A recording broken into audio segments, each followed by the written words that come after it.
So like I said, week one, great time to not overreact.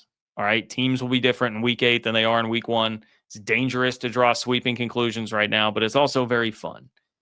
It's also very fun to indulge in a bunch of hot takes and overreactions from what you saw in week 1. And perhaps, because we're in the Big 12, week 0 as well, because you had some teams play in there.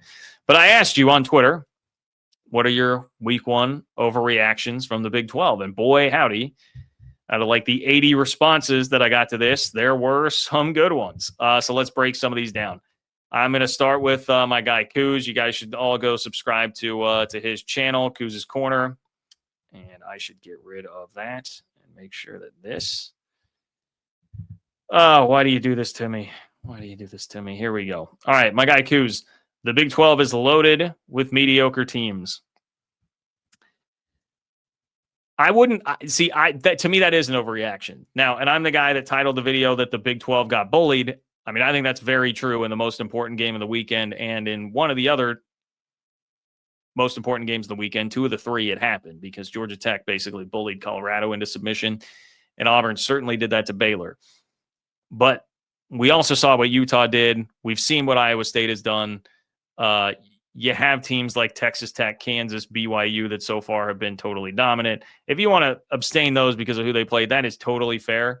But I would just submit to you Utah and Iowa State then and say, I certainly don't think it's fair to classify either of those 2 teams as mediocre yet based on what we have seen this year. So I get where you're coming from for sure, Kuz. There is a lot that looks kind of blonde mediocre. You had 2 teams struggling to beat FCS squads because UCF barely got away with a win against Jacksonville State, same as K-State with North Dakota. But I would not go quite that far. I would not go quite that far yet. All right, I told you guys that I was going to have to address K-State here, all right? And I have a couple times already, but this was the big one I was saving for you. Raider tie. UCF and K-State will both go 2-10. I mean, I think that's an overreaction probably on both. I think UCF will still be able to jump up and get somebody. I mean, Jacksonville State, this will be more of a point to sort of come at K-State.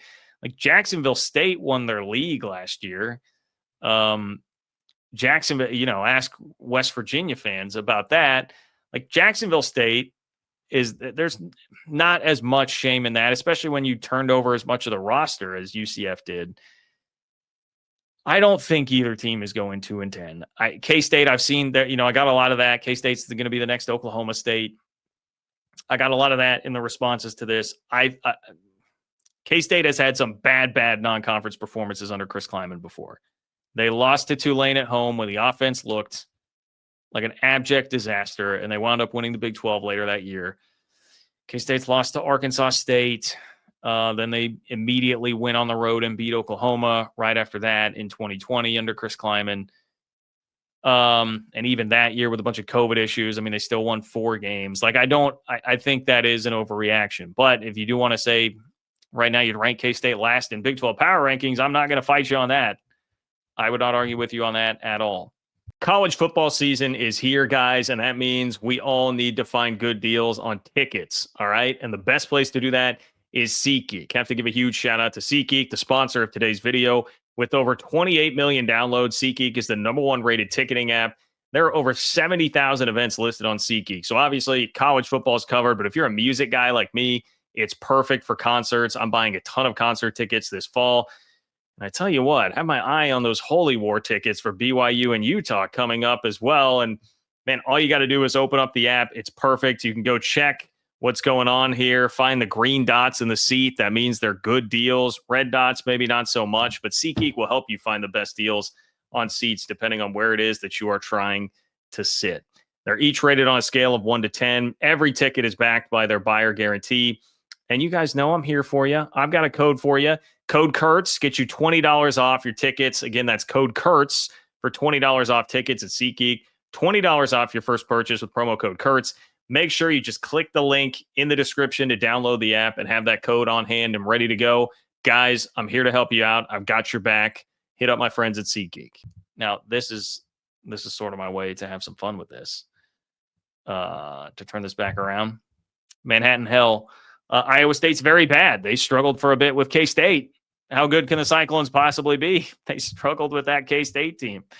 Again, obviously we're having some fun here. We're talking overreactions, people. Overreactions. I think Iowa State has looked great. Here was your K-State as this year's Okie State. I think more would have to fall totally apart for that to happen. The thing for Oklahoma State last year was just never getting any kind of consistency at quarterback.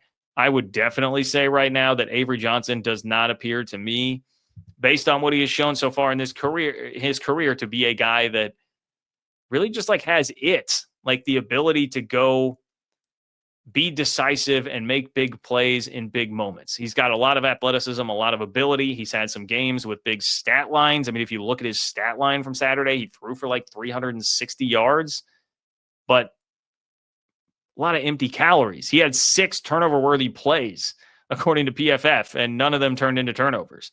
So against a Big 12 team, that's probably like a 3-turnover game for Avery Johnson. There's something missing, man. This decisiveness, being able to make the correct reads. It still seems like he struggles with some of that.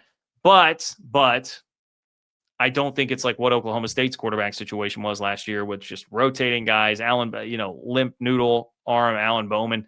I don't think it's quite that. I think Avery Johnson has shown more than that. And I think that would be the biggest thing that would keep it from turning into a 3-9 kind of year.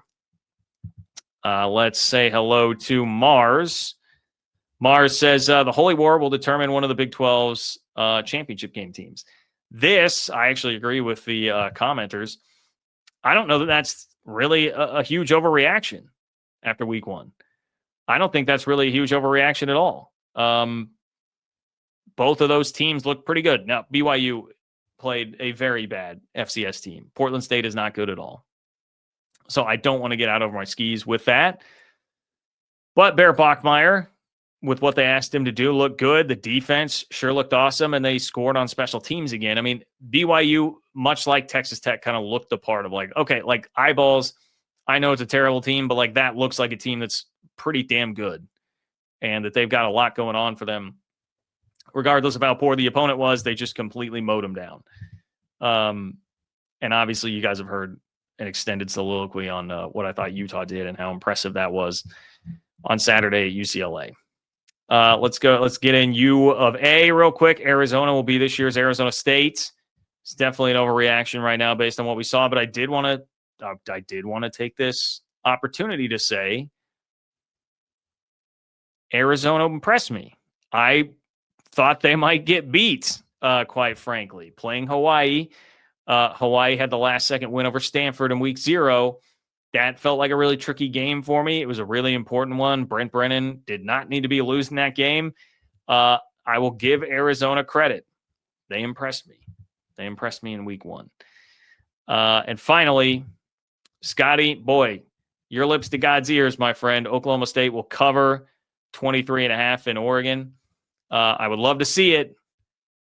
If they had Haas Haney, I would feel better about it. And I know that I watched 3 drives of him, but 2 of them were touchdowns. He looked pretty good. I hope Zane Flores is ready for that. Maybe you can get Oregon stumbling out of the gates a bit like they did against Idaho last year. But boy, are you guys telling me it's 28-7 Miami? That's crazy. That is definitely crazy. Anyway, there's your hot takes, overreactions from week 1. Thank you for submitting those on Twitter at JL Kurtz. Make sure to follow me on Twitter at JL Kurtz if you want to be a part of these in the future.